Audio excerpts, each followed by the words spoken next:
Hello, I'm Mr. Hampton, the technology education teacher at LeBois Junior High. This year, we are hosting a new tools and safety video. That's the video you're watching currently.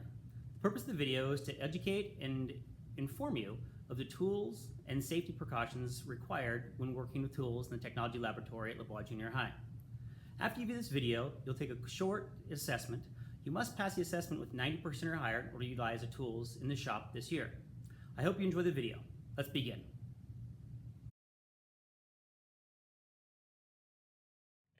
Who is allowed in the Tech Lab office?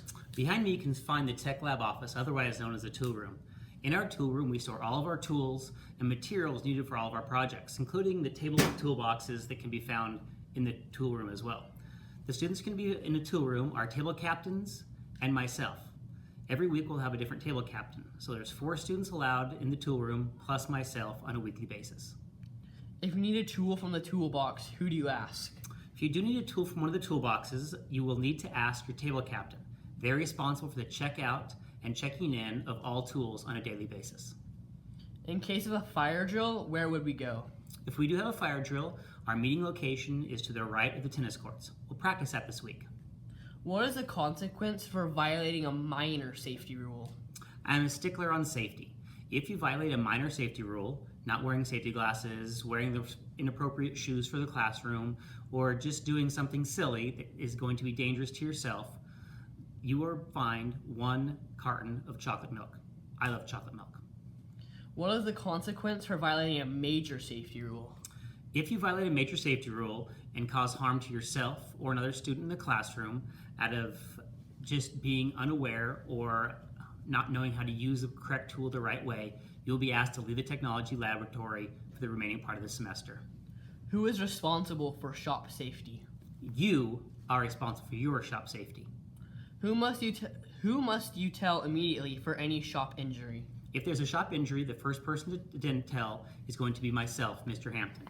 At that point, we'll address the safety and the injury and get you some help.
What does the acronym CUT stand for?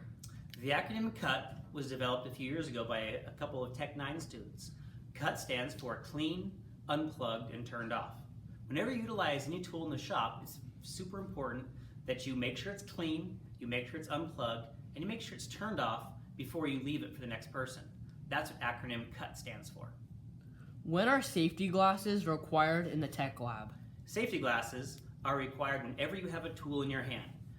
You could be working in the shop or in the classroom, but if you have a tool, you need to have a pair of safety glasses on at all times. What type of shoes must always be worn in the Tech Lab? You must always wear closed-toed shoes in the Tech Lab when you're utilizing any tools. So when you walk in the door, you must have some sort of sneaker or shoe that covers all of your foot. Crocs or flip-flops are not allowed in the tech lab. If you show up with a Croc or a flip-flop, you'll be required to wear nice irrigation boots that provide closed-toed protection. Are you required to wear hearing protection in the tech lab? Why? You are not required to wear hearing protection in the tech lab. Some students like to. I do not wear hearing protection because these tools are like instruments, and I can hear if they're out of tune and need adjustment. I encourage you to hear those sounds as well. Where is the first aid kit in the tech lab? The first aid kit is mounted to the island in the tech lab when you enter the construction laboratory. It's facing the classroom.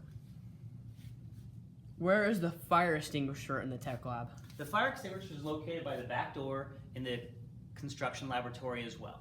In case of a fire, remember, we meet at the tennis courts, but the fire extinguisher is always mounted on the back wall. How many people can be in the island safety walks? This area I'm standing right now is referred to as the island. State law says I can have as many students around the island as there are tools mounted on the island. Currently, there are 4 tools mounted on the island.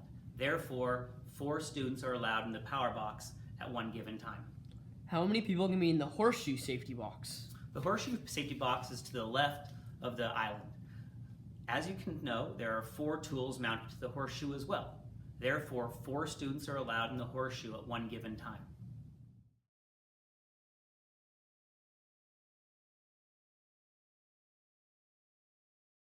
One of the most popular tools we have in the tech lab is our bandsaw. We're fortunate enough this year to have 4 bandsaws, 2 10-inch bandsaws and 2 12-inch bandsaws that were just arrived in the laboratory. What is the general purpose of the bandsaw? Bandsaw's general purpose is for cutting straight lines. It does a great job with cutting straight lines. It's not used for cutting curved lines. How many speeds does the bandsaw have? The bandsaw is a 1-speed machine. By lifting the red lever up, the machine turns on. To turn the machine off, you press the red lever down. Where does the name bandsaw come from? The name bandsaw comes from the size of the end of the blade. This is a bandsaw blade. As you can see, it's in the shape of a band. That's where the name bandsaw comes from. What determines the size of the bandsaw? The bandsaw is determined by the size of the wheels. This is a 10-inch bandsaw. The bandsaw diameter is 10-inch for the wheel. Therefore, this is called a 10-inch bandsaw. What is the distance between the blade and the arm called? The distance between the blade and the arm is referred to as the throat. Which wheel is connected to the motor? The bottom wheel on bandsaws are connected to the motor. As the motor spins the wheels, the blade spins as well. The motor is connected to the bottom wheel. Which wheel do you adjust the tension and tracking on? The tension and tracking is guided with the top wheel. This adjusts the tension and tracking of the blade. The tension of the blade depends on what? The tension of the blade depends on the manufacturer of the machine. The upper blade guide should be how high above the stock to cut? When you're using the bandsaw, the upper blade guide, which can be accessed by turning this dial here, needs to be 1/8 inch off of your stock. That allows you to keep your fingers clear of the blade, but the stock to move freely across the blade.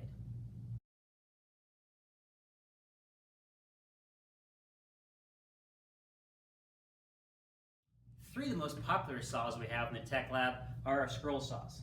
Scroll saws are great for all of our projects. They allow us to make a variety of cuts in a safe way.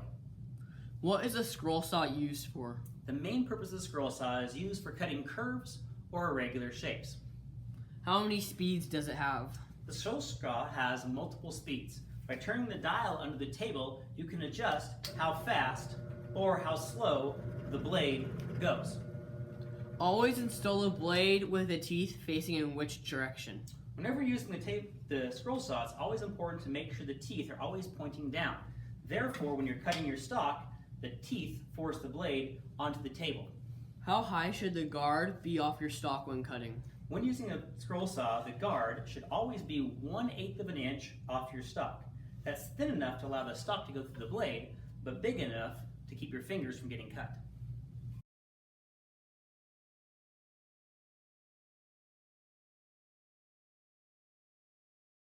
In addition to our power miter box saw, we also have a table saw that we use quite frequently in our Tech 8A B, and Tech 9 classes. What determines the size of the table saw? Like most saws, the size of the table saw is determined by the size of the blade. In our shop, we have a 10-inch table saw. Therefore, the diameter of the blade is 10 inches across.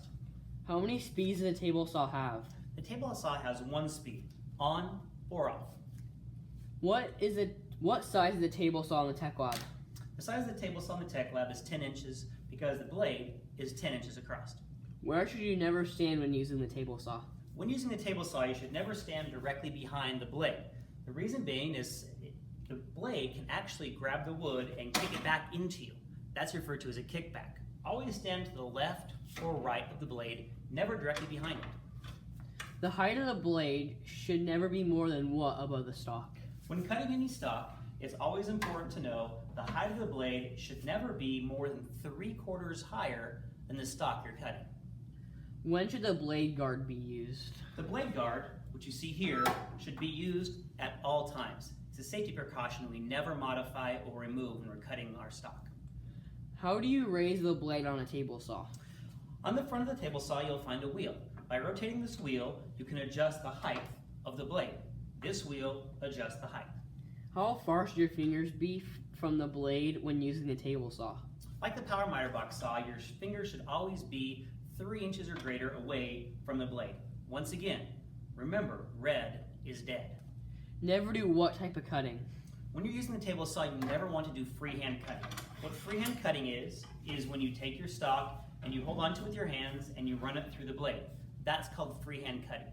You never want to do that because it has a tendency for your wood to get kicked back, or sometimes your fingers can slip and go into your blade. What tool do you need to use when cutting across the width of a stock? When you're cutting across the width of your stock this way, the tool you would use would be referred to as a miter gauge. Miter gauges mount to your tables, and it allows your stock to be placed firmly, and that allows you to push your stock through the blade. What tool do you need to use when cutting the length of a piece of stock? You use a miter gauge when cutting with the width of your stock. When you're cutting the length of your stock, which means this way, you would use a fence. Your stock is always placed firmly against your fence, and then you push your stock through your blade. What tool should you use always when cutting stock? Always, always, always, when cutting stock on a table saw, use a push shoe. A push shoe allows you to hook the shoe onto your wood and push it through. Therefore, if this was to slip, it would hit the blade and not your fingers. Always use a push shoe when using the table saw.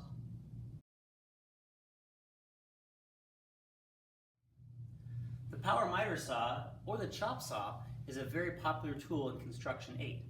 Therefore, let's talk about how to use this tool the right way. What is the main purpose of the power miter box saw? The main purpose of the power miter box saw is to cut straight, perfect lines. How many speeds does it have? The power miter box saw has one speed, on or off. What determines the size of the power miter box saw? The size of the power miter box saw is determined by the size of the blade. This is referred to as a 12-inch power miter box because the blade is 12 inches in diameter. What are two popular angles for cutting the wood with the saw? Two of the most popular angles that can be cut on the power miter box saw are 45 degrees and 90 degrees. Both of those are straight lines. What supports the power head above the stock? As you can see, when I pull the power head down, it wants to come up by itself. There's a large spring that supports the power miter head from the table on the power miter box saw. Where should you never put your hand when using the miter saw? As you can see on the power miter box saw, there's a red zone. I always say red is dead. Keep your fingers out of the red zone at all times. Why? Because if you were to have your fingers in the red zone, there is a high probability that you may cut your fingers off because the blade enters into the red zone, as you can see like that. How far must you keep your hand from the saw blade? The magic number on most of our saws is 3 inches. Always keep your fingers 3 inches from the blade when utilizing this saw. What that looks like is this. That's 3 inches from the blade. When cutting, your stock must always be placed firm against the what?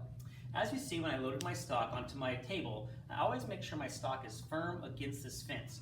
That ensures me a straight, clean cut.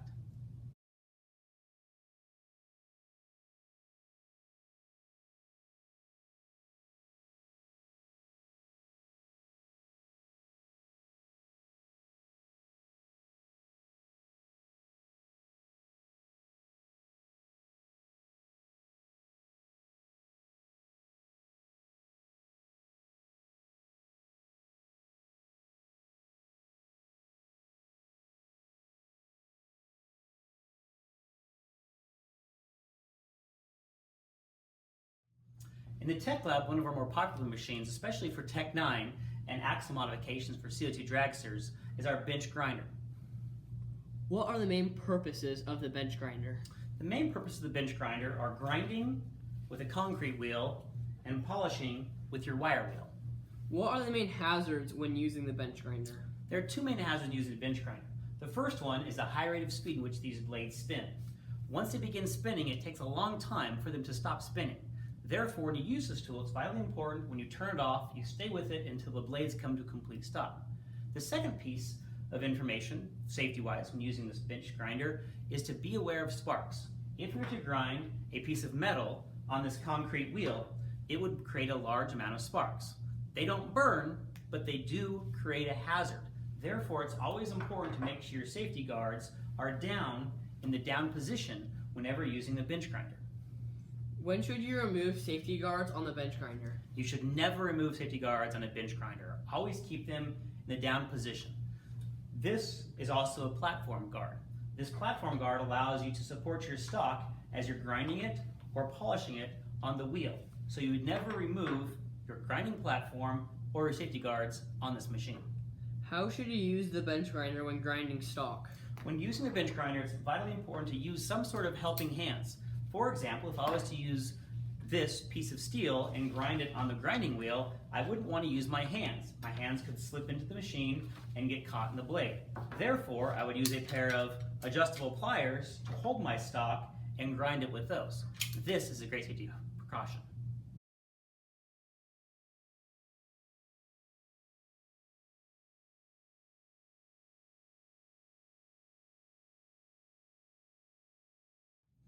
In our construction shop, we have one bench sander. This bench sander consists of two parts, the belt sander and the disc sander. What is the general purpose of the belt sander? The general purpose of the belt sander is rough finishing. That means you're sanding off large pieces of stock with the sander. If you need to sand smaller pieces or finish sand, you would use hand sandpaper in a variety of grits we have available to you in the shop. Which direction of the grain should you sand? As you know, all stock has grains. This grain runs vertically. Therefore, when using the belt sander, you would always sand with the grains. Why? If you don't sand with the grains, you'll put scratches in your stock. Those scratches are extremely hard to remove once you put them in. What determines the size of the belt sander? The size of the belt sander is determined by the width of the belt. This is a 6-inch belt sander because the belt is 6 inches wide. What is connected to the motor to make the sanding belt rotate? The sanding belt rotates with the use of a pulley connected directly to this motor housing. So a pulley connects the motor to the belt. If the sand is less than 3/4 thick, what should you use? When you're sanding something less than 3/4 thick, it's always important to use a push shoe. A push shoe is a separate piece of material that allows you to hold your stock on the sander without interference of your fingers. So always use a push shoe when you're sanding stock that's smaller than the required size. Why would you tear your hair back when using a belt sander? As you can imagine, the belt sander moves at a high rate of speed. Hair always needs to be tied back because it has been known for hair to get caught in the belt sander and that hair to be removed from your skull. Vitally important, you always tie any loose clothing back. Part of our shop, including the bench sander, is the disc sander, which is the opposite of the belt sander on our bench sanding unit. What is the general purpose of the disc sander? The general purpose of the disc sander is rough finishing, which means you're removing large portions of your stock with the disc as it spins. Why would you only use a disc sander for end grain finishing? If you use a disc sander for anything other than end grain finishing, you'd leave scratches in your stock. As I mentioned, those scratches are extremely hard to remove once you have them. How are the discs attached to the machine? This disc is attached to the machine with very sticky glue. How is the table on the disc sander fixed or adjustable? That's a beautiful thing about the disc sander, is the table right here itself is adjustable. By rotating this dial, you can adjust the angle on which you are going to sand your stock. So the table is adjustable. What can happen if you sand a piece of stock that is too small? If you sand a piece of stock that's too small, two things can happen. One, the stock can be ranked from your fingers and thrown into the classroom.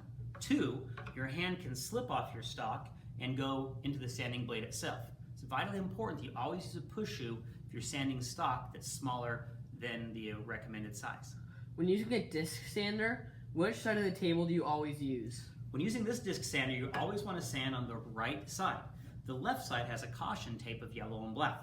As the sanding unit spins, if you were to put stock here, the stock can literally be yanked up out of your hand and thrown into the classroom.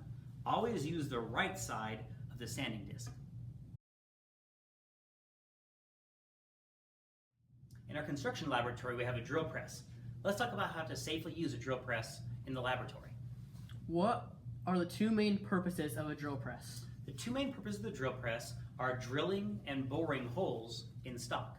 What are the two models of a drill press? The two models of a drill press are a bench mount and a floor mount. In our shop, we have a bench mount. The bench mount drill press is mounted to the island. How is the size of a drill press determined? The size of the drill press is determined from the distance of the column to the spindle divided by 2.